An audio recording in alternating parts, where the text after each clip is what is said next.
Hello friend, आज के इस वीडियो में हम लोग पढ़ने वाले हैं क्लास 10th एनसीईआरटी साइंस का 5वां चैप्टर तत्वों का आवर्त वर्गीकरण। तो चलिए इस वीडियो को करते हैं स्टार्ट। हमारे आसपास के पदार्थ तत्व मिश्रण एवं यौगिक के रूप में उपस्थित रहते हैं। तत्व ऐसे पदार्थ जो एक ही प्रकार के अणुओं से मिलकर के बने हैं तत्व कहलाते हैं। उदाहरण के लिए सोडियम, सोना, मैग्नीशियम आदि। अभी तक 118 तत्व ज्ञात किए गए हैं, यानी कि 118 तत्वों का ही खोज किया गया है। वर्गीकरण की आवश्यकता क्यों हुई?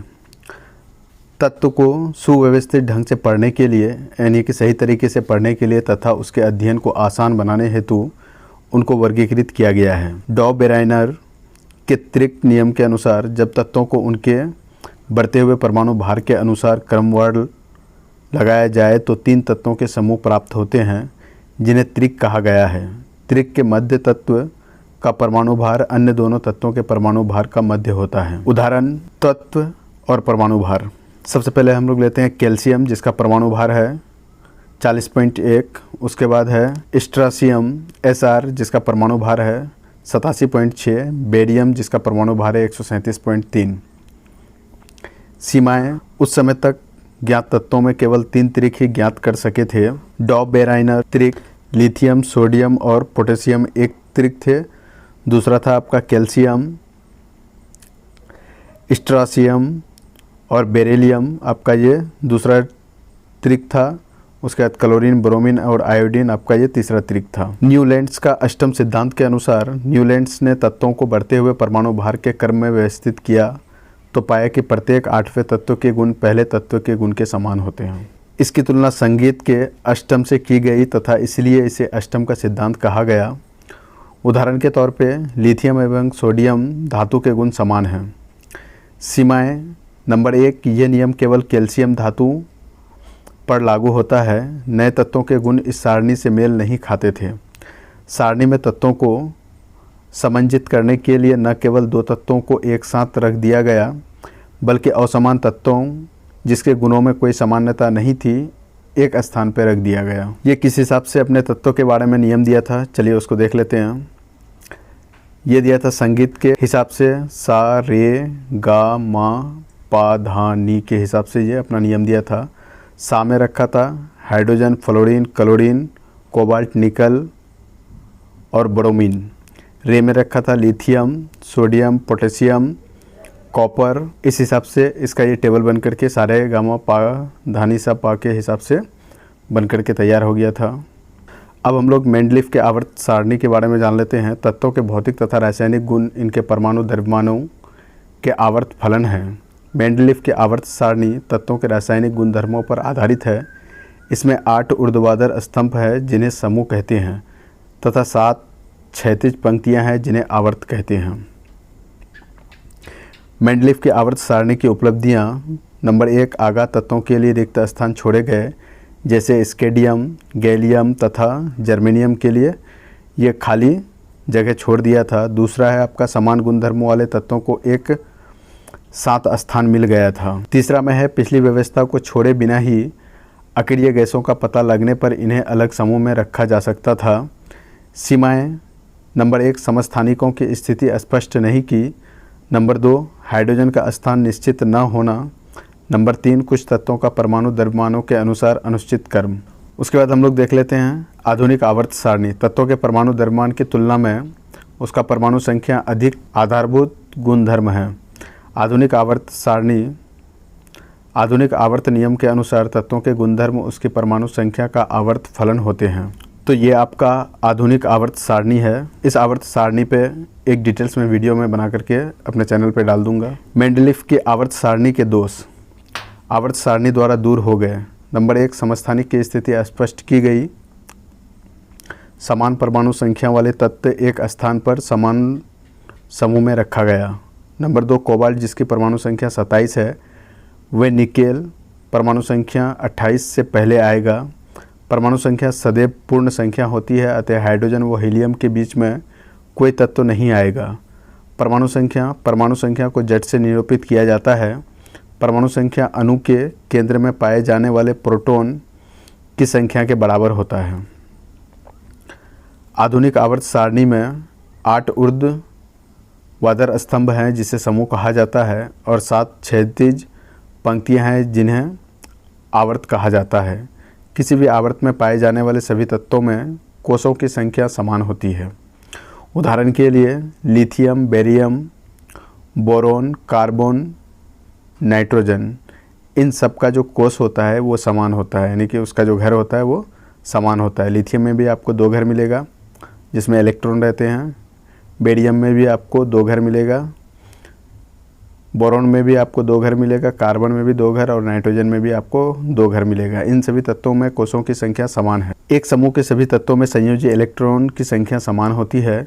उदाहरण के लिए समूह 1 में हाइड्रोजन का 1 संयोजकता, उसके बाद लिथियम का 1 संयोजकता, नाइट्रोजन का 1 संयोजकता और पोटेशियम का संयोजकता 1 होता है। सभी तत्वों में संयोजी इलेक्ट्रॉन की संख्या समान होती है। समूह में नीचे जाने पर कोषों की संख्या बढ़ती जाती है। किसी विशेष आवर्त में पाए जाने वाले तत्वों की संख्या इस बात पर निर्भर करती है कि किस प्रकार इलेक्ट्रॉन विभिन्न कोषों में भरे जाते हैं।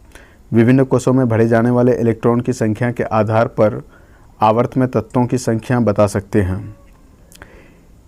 किसी कोष में इलेक्ट्रॉनों की अधिकतम संख्या सूत्र 2n का स्क्वायर द्वारा निरूपित की जाती है, जहां n दिए गए कोषों की संख्या को दर्शाता है। उदाहरण के लिए k कोष का देख लेते हैं। n = 1 में हम लोग n का वैल्यू 1 रखने पर आपको 2 तत्व प्रथम आवर्त में मिलते हैं। उसके बाद L कोष में n = 2 रखने पे आपका 8 तत्व प्रथम आवर्त में 2 तत्व हैं।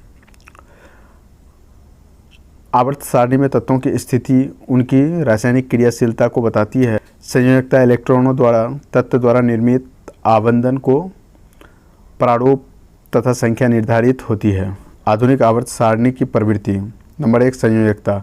परमाणु के सबसे बाहरी कोष में उपस्थित इलेक्ट्रॉनों की संख्या संयोजकता कहलाती है। समूह में ऊपर से नीचे जाने पर संयोजकता समान रहती है, परंतु आवर्त में बाएं से दाएं जाने पर पहले 1 से 4 तक बढ़ती है, उसके बाद घटकर 0 हो जाती है। तीसरा आवर्त sodium, magnesium, aluminium, silicon, phosphorus, sulphur, chlorine और आर्गन।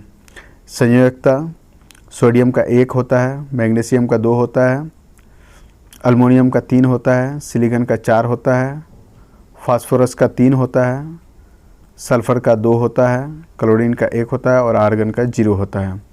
परमाणु साइज से परमाणु की त्रिज्या का पता चलता है। एक परमाणु के केंद्र से बाह्य कोश की दूरी ही परमाणु साइज है। आवर्त में बाएं से दाएं जाने पर परमाणु साइज या त्रिज्या घटती है क्योंकि नाभिक के आवेश में क्रमिक वृद्धि होती है। तीसरा आवर्त को देखा जाए तो सबसे पहला आपका एलिमेंट है सोडियम, उसके बाद magnesium, aluminium, silicon, phosphorus, sulphur और क्लोरीन, जिसकी त्रिज्या सोडियम का त्रिज्या है 186, मैग्नीशियम का है 160, अल्युमिनियम का 143, सिलिकॉन का 118, फास्फोरस का 110, सल्फर का 104 और क्लोरीन का 99। समूह में ऊपर से नीचे आने पर परमाणु त्रिज्या बढ़ती है क्योंकि नए कोषों की संख्या बढ़ती है, जिससे कि नाभिक और बाह्य कोष की दूरी बढ़ती जाती है। समूह 1 में आपका जो तत्व है उसका नाम है लिथियम, सोडियम, पोटेशियम, रुबिडियम और कैडमियम, जिसका त्रिज्या है 152, 186, 231, 244, 270। उसके बाद बात कर लेते हैं हम लोग धात्विक गुण के बारे में। धात्विक गुण का अर्थ किसी तत्व के परमाणु द्वारा इलेक्ट्रॉन त्यागने की क्षमता। धातुएं आवर्त सारणी में बाएं तरफ है। आवर्त में बाएं से दाएं जाने पर धात्विक गुण कम हो जाता है क्योंकि इलेक्ट्रॉनों पर नाभिक के आवेश बढ़ता है, इलेक्ट्रॉन त्यागने की प्रवृत्ति घट जाती है। धातु इलेक्ट्रॉन खोते हैं और धनात्मक आयन बनाते हैं, अतः धातु विद्युत धनात्मक तत्व कहलाते हैं। समूह में ऊपर से नीचे आने पर धात्विक गुण बढ़ता है क्योंकि संयोजकता इलेक्ट्रॉनों पर नाभिक के आवेश घटता है तथा बाहरी इलेक्ट्रॉन सुगमतापूर्वक निकल जाते हैं। अधात्विक गुणधर्म। अधातुएं विद्युत ऋणात्मक होती है, वह इलेक्ट्रॉनों को ग्रहण करती है। अधातुएं आवर्त सारणी में दाएं और पाई जाती है।